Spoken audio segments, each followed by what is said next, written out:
नमस्ते दोस्तों। आज का टॉपिक है जो फिल्म है आदि पुरुष, उसके रिव्यू के बारे में। दरअसल दोस्तों, ये फिल्म 600 करोड़ की फिल्म थी और ओम राउत जी ने इसे डायरेक्ट किया था। प्रभास इस फिल्म में। लेकिन इस फिल्म में एक्चुअली गड़बड़ ये हुई थी। दरअसल जो कॉस्ट्यूम है वो चमड़े के बनाए गए थे और वो भगवान राम जी को पहनाए गए थे। ऑरेंज कलर की बनियान पहनाई गई थी।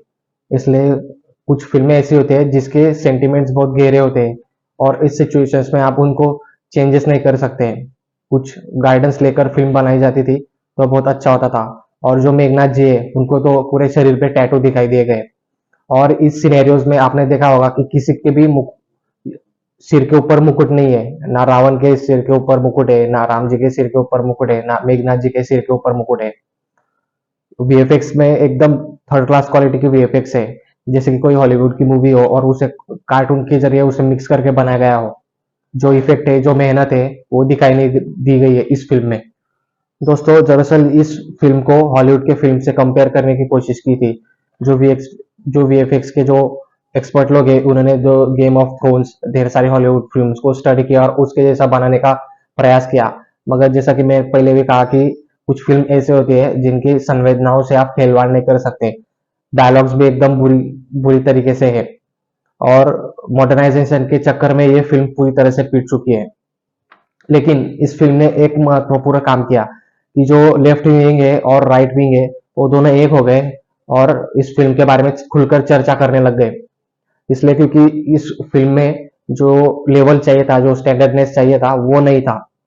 इसलिए ये जो फिल्म है ये फ्रीडम ऑफ एक्सप्रेशन के झांसे में नहीं आए। जो लेफ्ट विंग है, जो प्रभु रामचंद्र है, उनकी लीलाओं से छेड़छाड़ करने की बात बहुत बहुत जोरों शोरों से समाज में हो रही है और बहुत खतरनाक तरीके से इन्हें ट्रोल किया जा रहा है दरअसल। और इस सिचुएशंस में एक गलती कर दी नेटफ्लिक्स वालों ने कि इस फिल्म को खरीदने में ज्यादा, डिजिटल राइट्स खरीदने में ज्यादा जल्दबाजी की है और इस नेटफ्लिक्स में 250 करोड़ रुपए दे दिए और इसके डिजिटल राइट्स खरीद लिए। अब आगे क्या होता है वो देखेंगे। दोस्तों, दरअसल जो भी हो रहा है, कुछ सिनेरियोज बहुत अच्छे हो रहे हैं कि भगवान राम के बारे में चर्चा हो रही है समाज में, उन्हें बुरी तरीके से ट्रोल किया जा रहा है।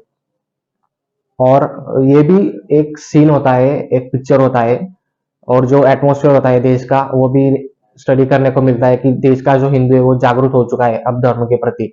जो सही को सही बोल रहा है और गलत को गलत बोल रहा है। ये नहीं कि उठा उठाया, रटा रटाया जो है फ्रीडम ऑफ एक्सप्रेशन, उसके जाल में नहीं आए इस बार। और जो लेफ्ट विंग है उसने भी इस बार में आवाज उठाई और सत्य के राह पे चलने लग गए। ये एक बहुत आश्चर्यजनक घटना हो चुकी है। दरअसल दोस्तों, जो भगवान श्री रामचंद्र है उनको ह्यूमैनिटी से नहीं कंपेयर करना चाहिए था। फॉर एग्जाम्पल, मैं जंगल में हूँ तो जंगल में मुझे कुछ दाढ़ी आ जाएगी या कुछ मूछें आ जाएगी, ये बात सच है। लेकिन भगवान भगवान होते हैं, वो हमेशा तरुण रहते हैं, कभी बूढ़े नहीं होते। दरअसल ये जो कास्टिंग है इसमें भी बहुत बड़ी खामियां दिखाई दी गई। इसलिए क्योंकि ये जो फिल्म की कास्टिंग है ये रामचरण जी को या ऋतिक रोशन को देनी चाहिए थी। इसलिए क्योंकि इसमें जो प्रभास है वो कहीं पे स्माइल करते ही दिखाई नहीं दे रहे। हमेशा उदास ही है, डायलॉग भी उदास तरीके से दे रहे, डायलॉग डिलीवरी जिसको हम कहते हैं।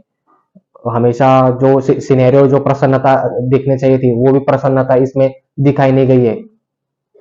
इसलिए क्योंकि भगवान तो आनंद के सागर होते हैं। इसलिए प्रभु रामचंद्र को रसो वैस ऐसा कहा गया है अपने हिंदू लिटरेचर में। इसलिए रसो वैस में इसलिए कह रहा हूँ क्योंकि भगवान तो आनंद के सागर है। प्रभु श्री रामचंद्र तो आनंद के समुद्र है, वो खुद एक महाविष्णु है। इसलिए जो प्रभास है वो उसमें जो मुस्कान है, वो एक मुस्कान दिख रही नहीं है पूरे फिल्म में। एक्चुअली भगवान के ढेर सारे गुण है फ्रेंड्स, बट कुछ 4-5 गुण मैं बता सकता हूँ। भगवान में दया भाव है, कंसर्न है, डिवाइनिटी है, स्नेह भाव है। ऐसे ढेर सारे गुण है भगवान के अंदर।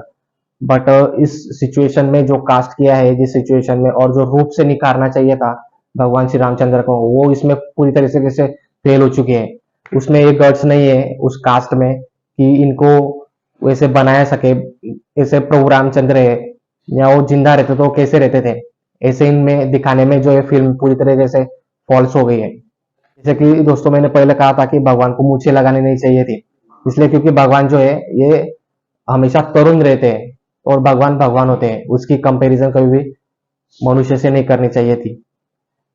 और फिल्म में एक और बड़ी गलती हुई कि जो फिल्म है वो हमेशा सारे तरफ काला ही काला दिख रहा है, जबकि जो लंका है वो सोने की है और वो सोने की चमकती भी है, सोने की होनी चाहिए थी, जिसमें वीएफएक्स में सोने सोने का होना चाहिए था, वो ऐसा नहीं है, सब तरफ काला ही काला है।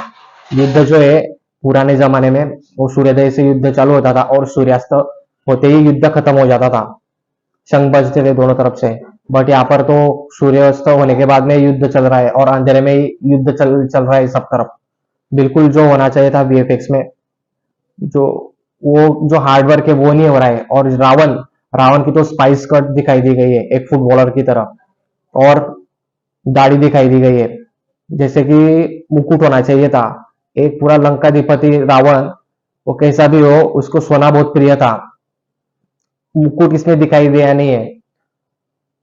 और एक सिचुएशन है जो तीसरी गलती है कि दरअसल ये जो फिल्म है ये टाइटैनिक नहीं है या एपिक क्वेंटम ऑफ डिकॉक नहीं है और जो गेम ऑफ थ्रोन्स नहीं है और मिशन इम्पॉसिबल 7 नहीं है। ये फिल्म है आस्था से रिलेटेड है।